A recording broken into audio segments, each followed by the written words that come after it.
Okay, welcome everybody to the Economic Development Commission meeting of Wednesday, October 28th, 2020.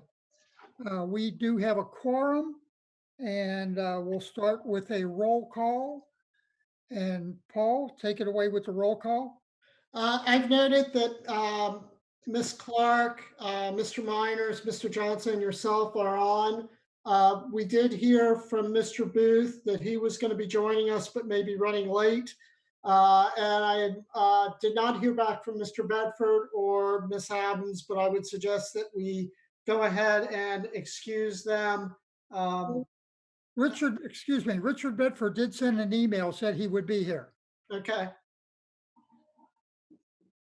Maybe we should just delay the motion then until we see if people join us and revisit that issue at the end if need be to excuse people. Okay.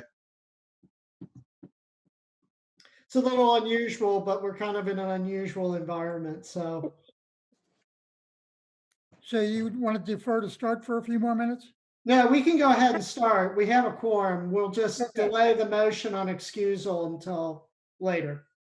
Okay. Paul, Yes. I'll tell you that what we usually do is excuse people, and if they show up, we make a note in the minutes that they arrived at such and such a time. Okay, we can do that. We can do that. Yeah. So we would be doing Mr. Bedford, Miss Adams, and Mr. Booth. Yeah. Right. And then just note if they are able to join us, we'll note the time. All right, let's resume with the agenda. Next would be the minutes. In the middle of page 1, under the Economic Development Chairman's comments. Now, where did you go? I noted one correction, and that would be you have omitted your own name under Mr. Brem. What? I don't have the minutes. I apologize. Yeah, I do have them. Okay. Second paragraph under the EDC Chairman's report, that's me. Mr. Stadnick asked Mr. Brem to update us on the recent activities by the Forest Park Chamber of Commerce. That's the only correction I see in the minutes, is to add Mr. Oh, Brem. his full name. I'm sorry, Ed, where was that again? Under EDC Chairman's remarks, second Okay, paragraph, Mr. Stadnick reported that the election is coming up. The I next got line, you. Mr. Stadnick asked Mr. to update us on recent events. You omitted the word Brem. Okay, Find it? Did you find it, Paul? I'm It's still the not. third sentence in that second paragraph. Okay, Okay. gotcha. That's the only notice error that I found. Anybody else find any corrections needed? No. Being none, I'll entertain a motion to accept the minutes as corrected. I'd like to make a motion to accept the meeting notes as they stand. Ed Miners raising his hand to second. Any other discussion? There being none, all in favor indicate by saying aye. Aye. Aye. Okay, it's unanimous or accepted as corrected. Chairman's report. I only have two comments. One is again repeating the election this coming Tuesday, November the 3rd. So everybody don't forget to go out and vote. And this, I have two other items. Under unfinished business, I want to add agenda 6C, recognition breakfast. Can you put that in there, Paul? Yes, Okay. And then a comment that under unfinished business, I will be talking about the council police report that I received as a member of the community on patrol. That's all the comments I have. Council liaisons report? Council, Yeah, the COVID cases are spiking in the county, in the state. And the health department has subcontracted its testing program to a company called Test and Protect. And they have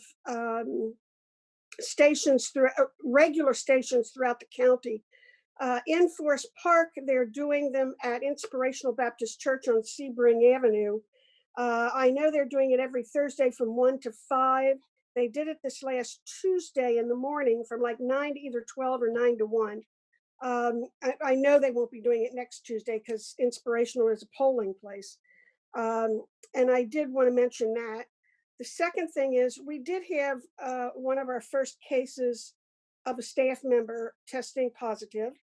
If people tried to contact the city today, the municipal building was closed down today, tomorrow, possibly Friday. Anyone that might have had contact with him has been notified, and they are suggested to get testing. So we're taking all appropriate precautions as we should. And I just wanted to pass that along, and that would be it. I'd like to go back to your first report Mhm. about the testing stations. Mhm. I took my granddaughter to Children's Hospital, Mercy Hospital, the other day. They have a big tent set up there, and I believe the sign said daily from 11 till, I don't know the end time, I think 3 o'clock. I know they do it at Mercy Fairfield. I don't know the exact times, but they've been doing it there. But they're all over Hamilton County, but there is one here in Forest Park at least every week, possibly twice a week. So Nothing else, Councilwoman yep, Herbie? not at this time. Thank you for your report. Did that group go back to working remotely, or are they just simply not Yeah, working? they're going back to the way we started today and through the rest of the week. They'll be working from home and working remotely. And this just affects the municipal building. The police are not affected. The fire department's not affected. Public works not affected. The tax department's been working out of the senior center. They're not affected. This is just in the municipal building itself. Thank you for your report. Mhm, mhm. Uh, Item 5, Director's Report. Mr. Brem, take it away. You're muted. Thank you, Mr. Stanek. In your packets tonight is a copy of my written report that I've distributed. I'll be happy to answer any questions on that. I've also wanted to bring to your attention that we are working on a couple of projects that were mentioned last month. Perhaps the most important of these is the redevelopment of Promenade Shopping Center. We do not have a deal yet, but we are working with two different parties now. One to redevelop the Fitworks property, that project you're aware of. We are also working with a developer on the possible redevelopment of the remainder part of the shopping center. We are anticipating that the city will be applying for that new Jobs Ohio, State of Ohio Vibrant Communities Grant. I think we talked about that at the last meeting as well. We anticipate we'll probably make a pretty substantial ask for that, probably in the $1 million range. The reason for that is we're going to be leveraging more than $3 million in private sector development. And this would be to totally reposition Promenade Shopping Center. I do not want everybody to get excited yet because as we know from our work over on Northland with North Point, these projects can take months to pull together. But we cleared a couple of more hurdles this week, and I actually am optimistic that we're going to be able to proceed and make this application to the state. And I think we have a very competitive application. So you might recall that we had talked about, as part of our project, facilitating the Fitworks redevelopment, which would include the new coffee shop and brewing operation. We've also talked about incorporating some of the minority business development concepts that Councilor Clark and others in the community have brought forward as part of this project, specifically actually establishing a physical space that would encourage minority business development and entrepreneurial development related to the industry clusters that we have identified in the community. Now, that last part's important because it's a key part of trying to land some of the state money, is that you are doing it in an industry cluster that is consistent with the state's project. Doesn't mean that we can't do other projects as a part of this, but that's integral to our application for the state money.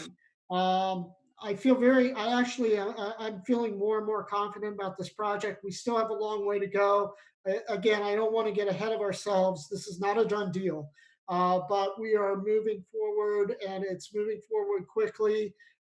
We've gotten support from Hamilton County and HCDC. We've gotten support from Ready Cincinnati.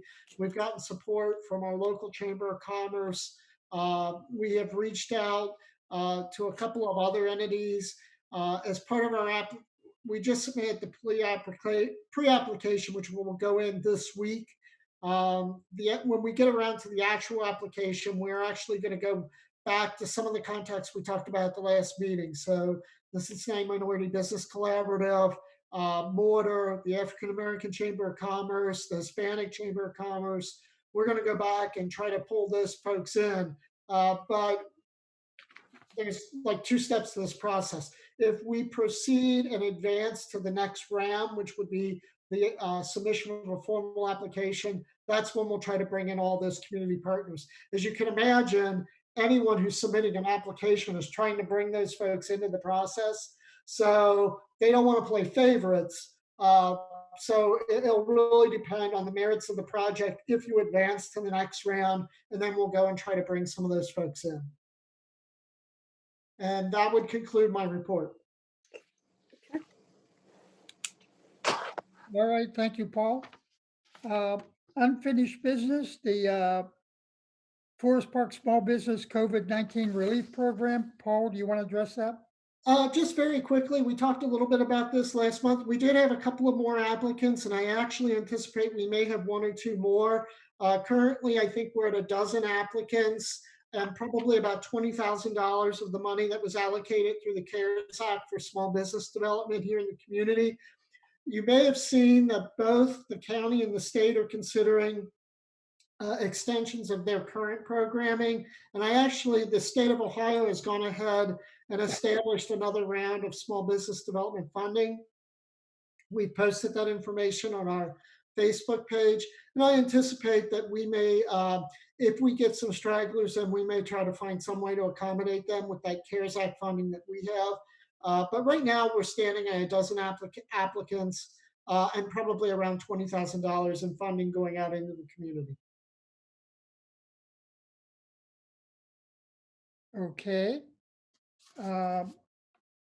Next item is Minority Business Assistance Initiative.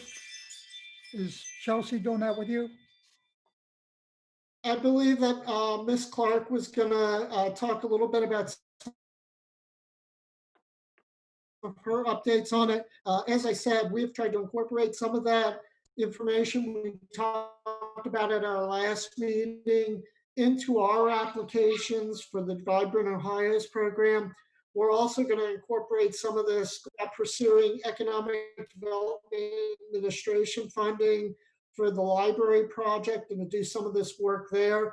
I think that's also a possibility as well. But I know Ms. Clark has been working on some things on her end, and perhaps she'd like to kind of comment on some of the things she's been working on. Chelsea, are you there? I am here. Can you see me?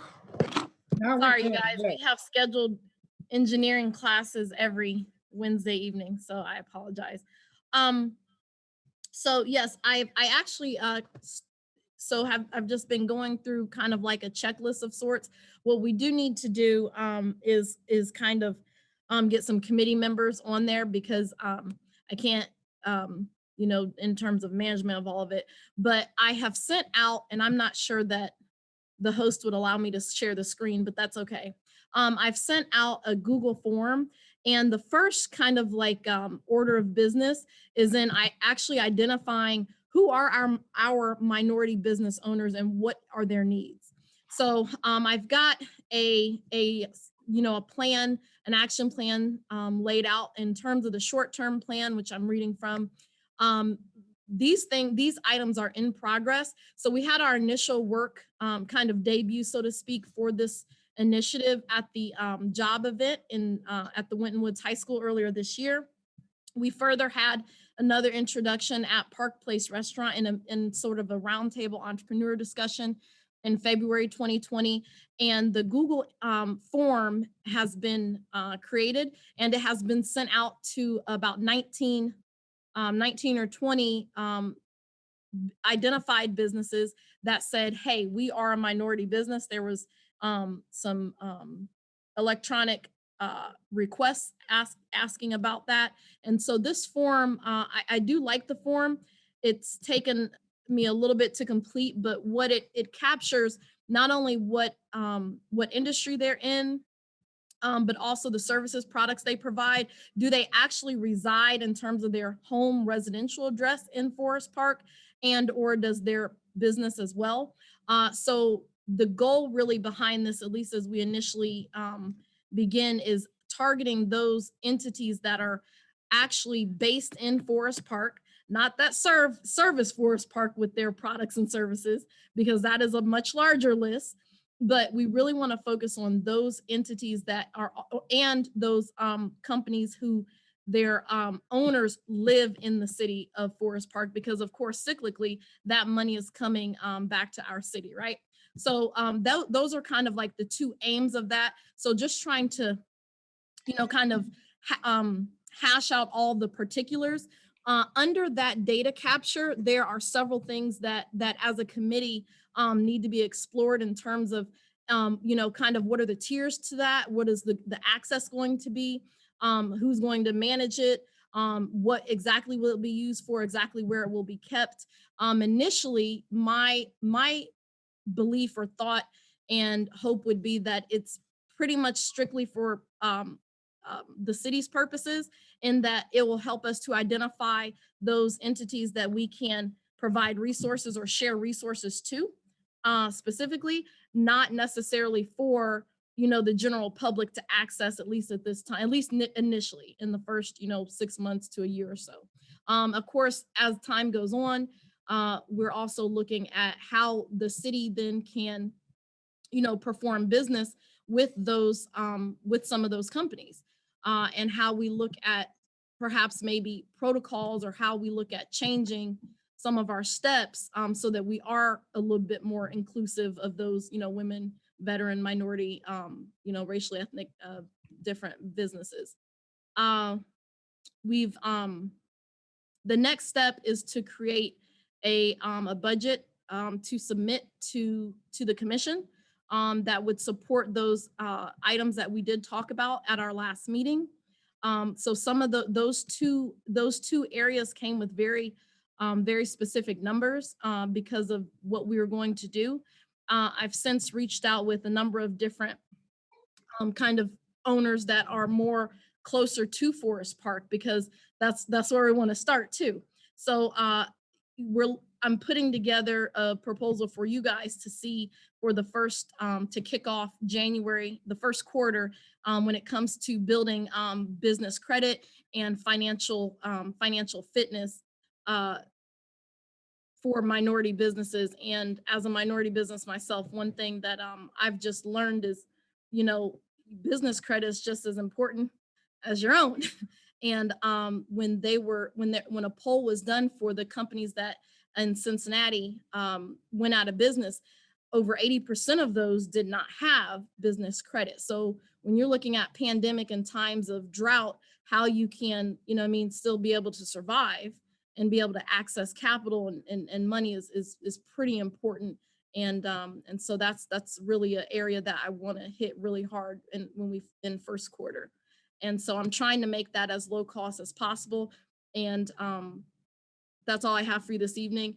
I too am a business owner, and I'm kind of like wear all my hats. So it has been very difficult, and been extraordinarily busy, so I apologize that that's all I have for you this evening. All right, thank you, Ms. Clark. Question? I did want to just once again thank Councilor Clark. I wanted to thank Councilor Clark for all of her efforts on this. We all know we all have jobs and we're all trying to do things on the side. She's done a lot of work in this area. I think the program she talked about last month, we are going to be able to move forward with.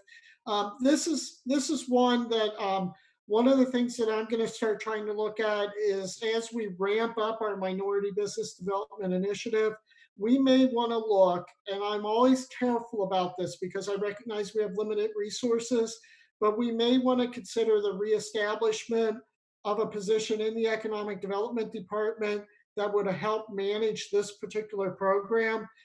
We could look to make a minority hire. We could try to hire someone young, maybe just out of school or coming in, try to fill this job. Maybe it's a part-time position, maybe it's an internship initially. The other thing we can do is there are grant dollars out there for those types of positions. Just like we're trying to do with everything else, we try to leverage outside dollars whenever we can. And it's not going to happen in this year's budget. We all know where we're at in this year's budget process, but maybe we can start pulling these pieces together so that when we go out of 21 and into 22, after we've done our strategic plan next year, after we've done a lot of this legwork, we can actually, kind of formalize this and maybe actually go out and either contract, hire, have an internship, have someone come on board to help manage this particular project. I would jump up and down if that's awesome. I think that's excellent leadership suggestion right there. And I think that an intern could go a long way with maybe a stipend. And I think that, in leaning on some of our business community and how we structure that, and I think the budget that I'm submitting to you, I think I'll add some elements to it for you all to consider too, because some of those dollars could also roll over to support that effort as well. So it's not just solely coming from the city budget either. Exactly. For Councilor Herbie may remember this, but when we had the economic development specialist the last time around, we actually secured 3-year commitments from maybe a handful of businesses in the area because of what was the focus at that particular time. It was more of a Main Street redevelopment initiative.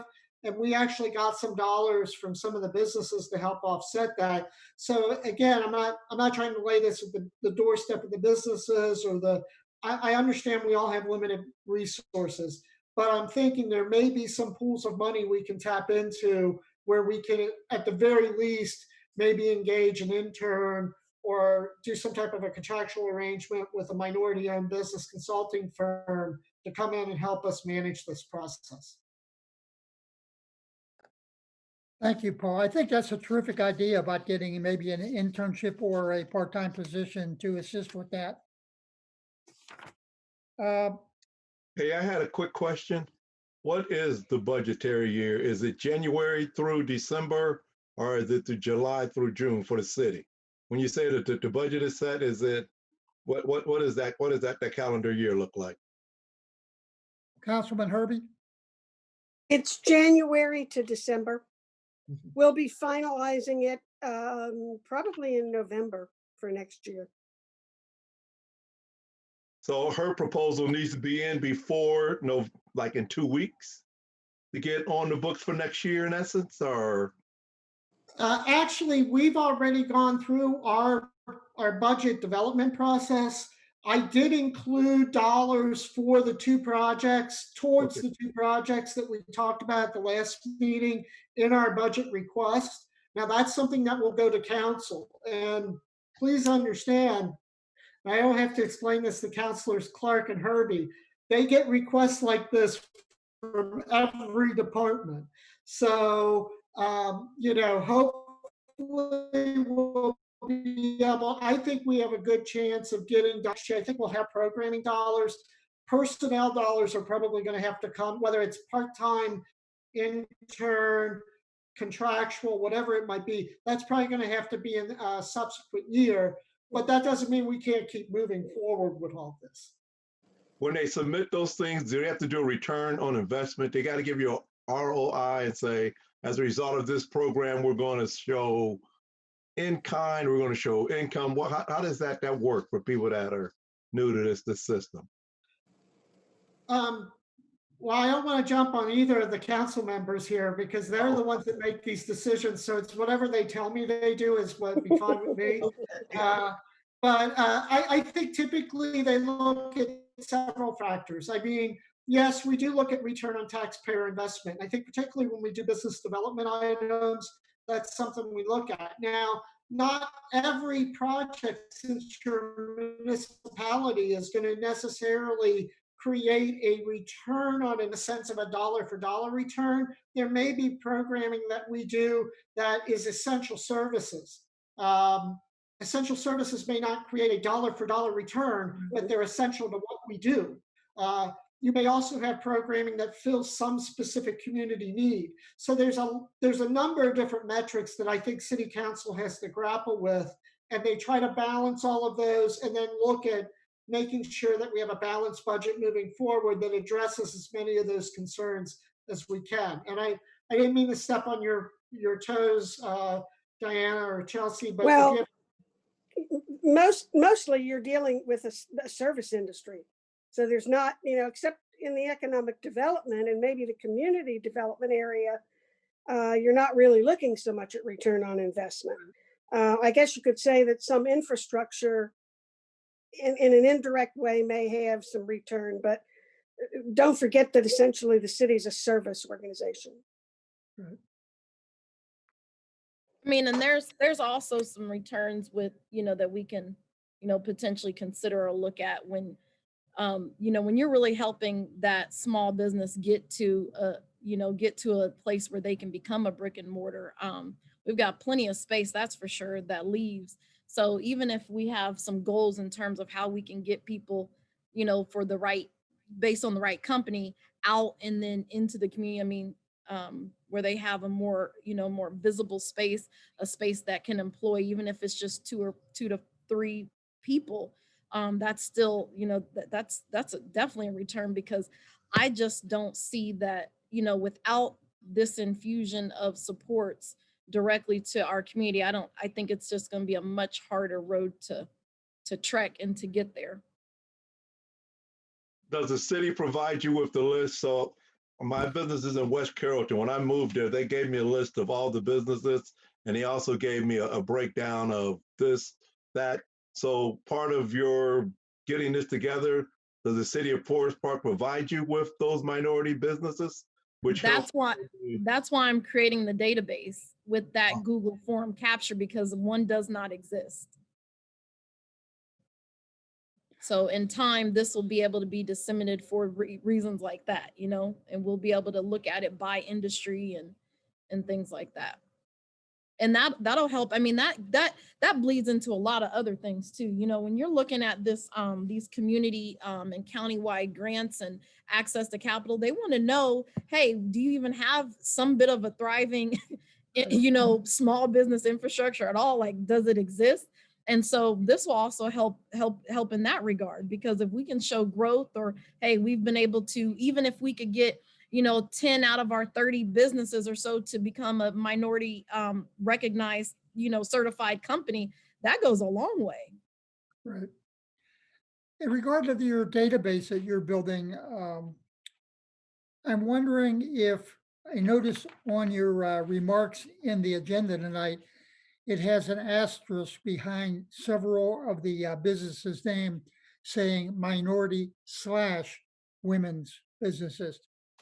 I wonder if in the future you could put an asterisk M or an asterisk W to designate whether it's woman-owned or minority-owned. Yeah, I'm not sure what I apologize. I don't, because I'm in between things. Unfinished I don't business. see it, but Under the agenda for tonight, the unfinished business portion of it, the COVID-19 health crisis, where they talked about allocation of dollars to small businesses. That's the the, form. that's not a part of what Chelsea's doing. That was Okay. part of, yeah, that was I- a part of the CARES Act money that was going through the small business assistance. And Paul just noted which of those were minority or women owned. Right. But you And do what bring I'm up a good point though, Right. Mr. Stadnick. So it's really important that people understand that when we're saying minority, and we're not talking about just Black businesses. That's not what Right. we're talking about. It is encompassing. So, folks that are disabled can be included in that. Veterans, that is a minority class. Of course, race, and then gender, and even LGBTQ. So there's a lot of different classifications now, and that's a broad, it's much more broader term, which is why, I've got the mission. I was looking at the mission that I had I've kind of adjusted, and before next meeting, I'm going to send you a revised one so that the language is really, really clear, and so that the objective supports those things that I just said, so no one's confused about it. But in that form, it also asks them to identify in what way they are a minority.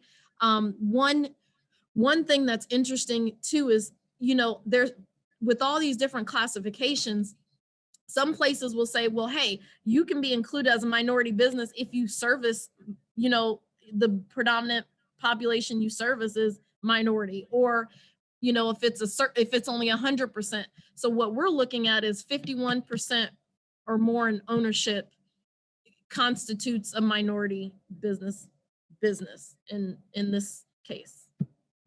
Gotcha. That's Thank you, Chelsea. I Okay, just wanted to say, just want to offer one more suggestion, just something to just chew on. If you decide to get an intern, whoever you guys get to do it, would you consider this? That person should be trained on how to do grants. So here's what'll happen. That person, they're helping businesses. If he or she knows how to write grants, not only are they getting business, they're actually bringing income. So now they're there, they're talking to me, they're writing grants. Man, even if they only get whatever they end up getting out of grant money. So instead of just getting somebody that's going to do it, you have somebody that's actively helping, and they're also getting income. And so not only are they an asset to the community, they're going to be an asset to those groups that actually bring in. So we don't have to keep trying to hit theoretically, and again, I'm ignorant about how the money flows. But I'm just saying that's just something that you want to consider, that grant money and a grant writer can be a great asset to this position. thank you for that input, Ron. Yeah, and I think they would also be charged with, when they're doing that reach out anyway to the different entities in order for to be supported, part of those dollars that they're asking for is ultimately going to go back to, pay for that role as well. All right, I'm going to have to hop off this, and I'm going to switch devices because I got to get a kid from swimming. And It Chelsea, never stops, y'all. Chelsea, we will need you for the EDC officers. I know, I'm switching. I'm going to put it on my phone because I've got to drive to get my kid. He's literally waiting outside since I got you. it's not, Thank you very much. I don't want to tell you. It's bad. That's fine. All right, moving on, recognition. We added a new item, item C to object 6, recognition breakfast. The reason I wanted to add that to there is that the city of Cincinnati is in charge of the Crone Conservatory. What does that have to do with the breakfast? I want to let you know where they're at in their decision-making on whether they will allow the Christmas and nativity scene and all of that stuff, which has been going on for over 80 years up there at Crone Conservatory. They have not decided whether they're going to be open Christmas and New Year's Day. They do know this: if they are open, there will be no Santa Claus room. There will be no children's craft room where they do arts and crafts because of the COVID. And they've already made that decision as of late October.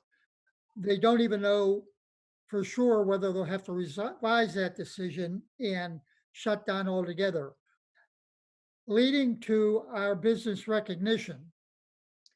Paul, right now, we were discussing having it in February.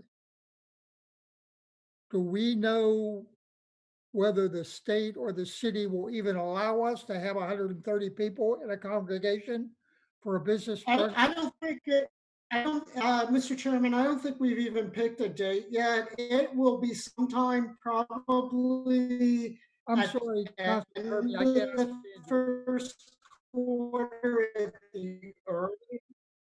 It will probably be sometime at the end of the first quarter at the earliest. We obviously the date of business recognition breakfast will be determined by the status of the healthcare crisis. I mean, if it's the end of the first quarter to the second quarter, or we simply are postponed until the end of 2021, which is possible, then we will just have to kind of make adjustments best we can. Worst case scenario, we could do a virtual awards presentation and have those awards presented on Waycross Media, and maybe ask our good friends at Waycross to help us put together video segments for each of the award winners, and make those announcements virtually. That may be a real reality we have to deal with. So we will have it in the budget for next year to do, but quite honestly, it's all dependent upon where we're at with regards to the pandemic. All right, thank you, Paul. You might want to note, Mr. Booth has joined the meeting. Okay, I didn't know if you saw that while you were talking or not.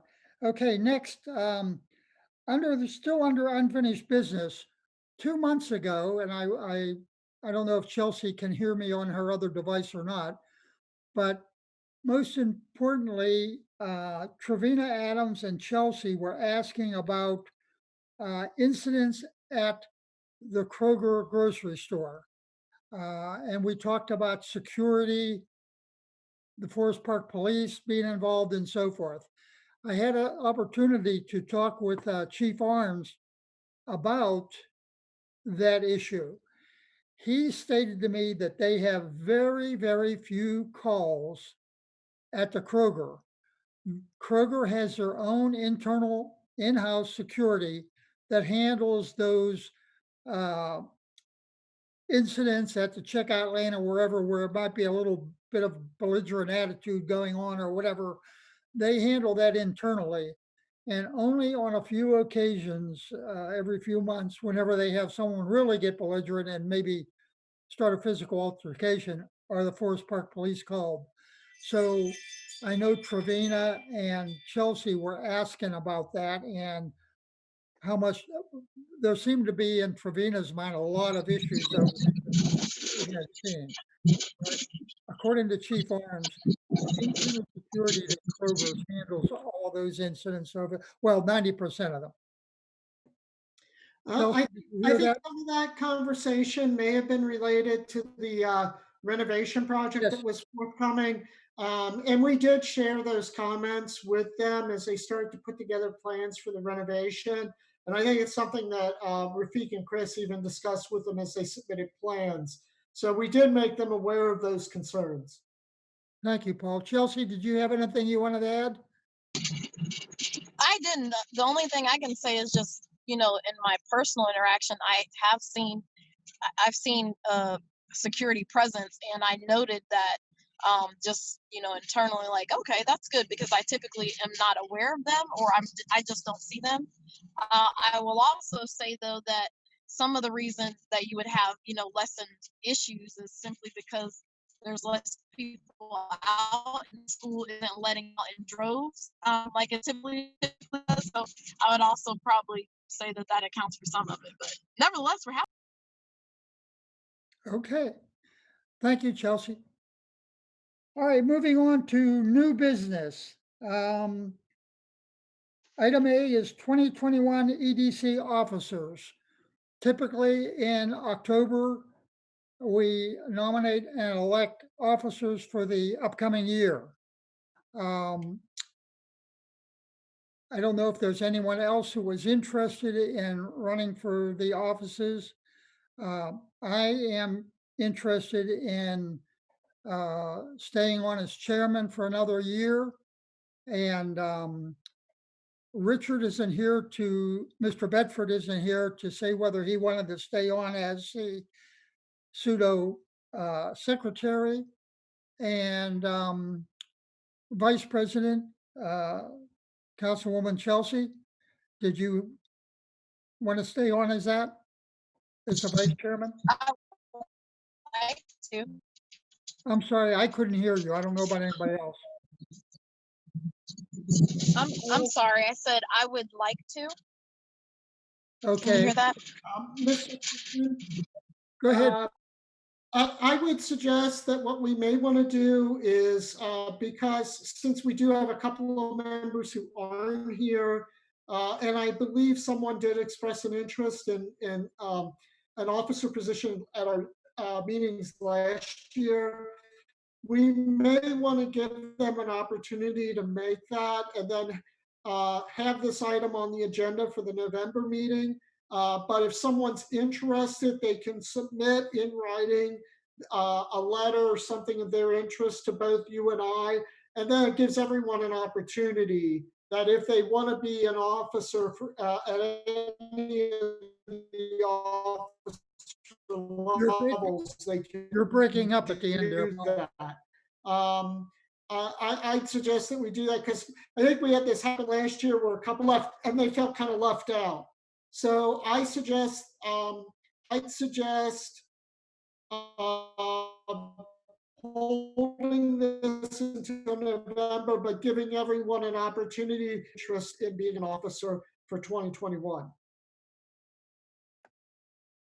The emphasis is to really just try to get everybody to come to that next meeting so we can go ahead and do this and give them a chance to actually vote on it. That makes sense. All right, with those things being said, then I would entertain a motion to defer the nomination election of officers until next month. I move to defer the election of officers or nominations of officers till next month's meeting. I second it. All right, it's been moved and seconded by Chelsea and Ron. And any further discussion on that? No. Okay. All in favor indicate by saying aye. Raise your hands, please. Okay. So we have 4. So we have the unanimous decision to defer until next month. Item B, commission objectives. Go ahead. I think you wanted to say something about that, Paul. Yes, Mr. Chairman, again, this is something we can jumpstart tonight, but then I see this as being a primary discussion item for next month. I'm not looking here to kind of jumpstart our strategic planning process because I want to make that a more formal process. But I did thought going into the upcoming year, it might be good to hear from each of the commissioners what they think our priorities should be for the upcoming year. So I'd like to put this on the agenda for next month with the idea being this would be our primary focus for the November meeting. It would be less me talking and more hearing from each commissioner what maybe their top 2 or 3 objectives for our department and the commission would be for 2021. I know previously Mr. Booth has brought up the need to improve our community marketing and our overall marketing for the Economic Development Initiative. I know Ron has brought up from time to time the workforce issues and how we can look at that. I know Eddie has brought up some of the small business information, and I know that Chelsea obviously has been working on the minority business development, but this would give us a chance for each commissioner to kind of have some input. And again, like I said, less me talking and more of all of you kind of adding in your input on where we need to go for the upcoming year. Okay. Anybody have any questions regarding that?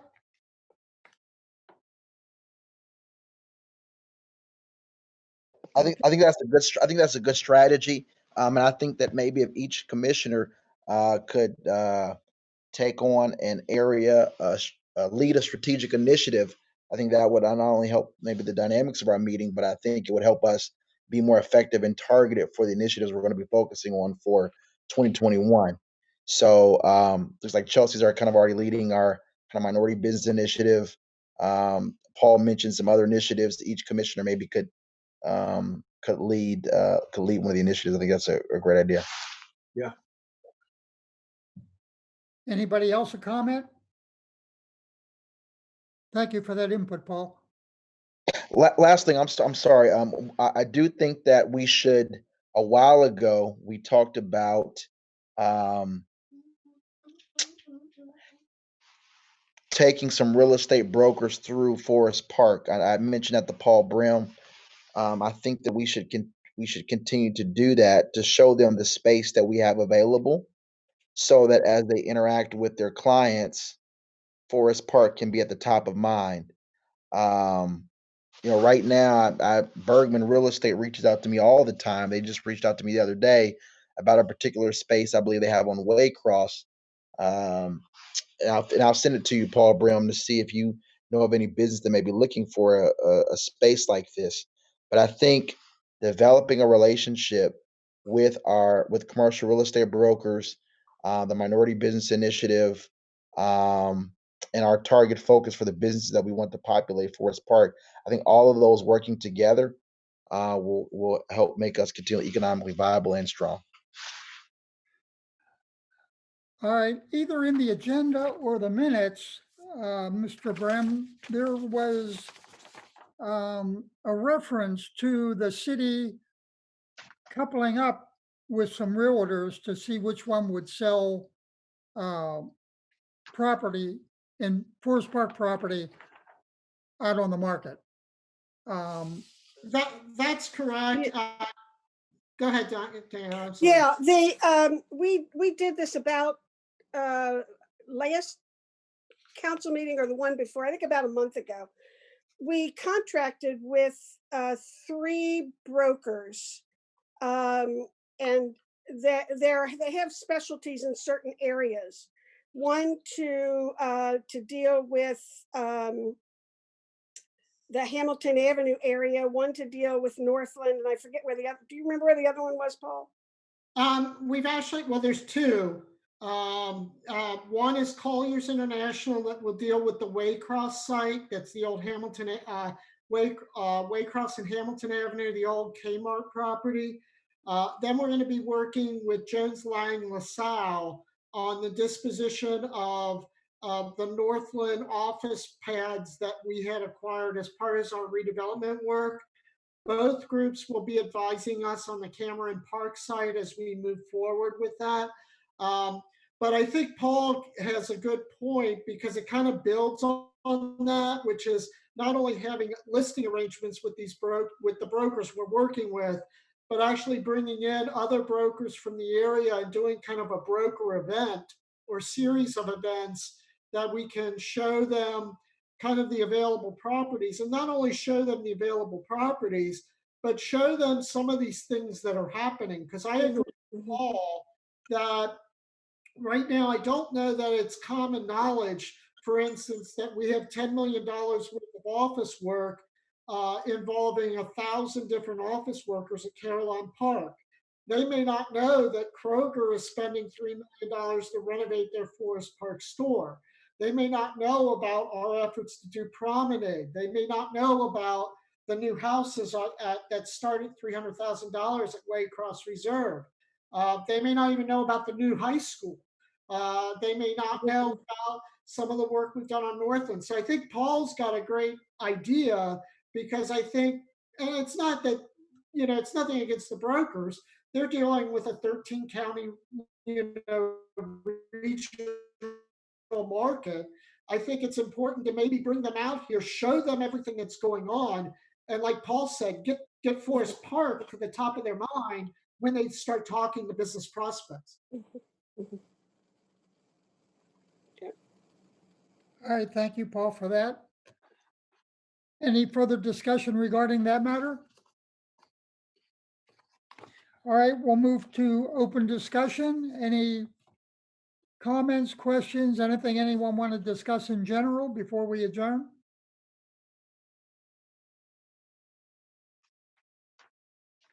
Doesn't look like there's anything. So with that in mind, I'll take a motion to adjourn. Like to make a motion to adjourn? Need a second? Eddie Minor seconds. Okay, we're going to adjourn.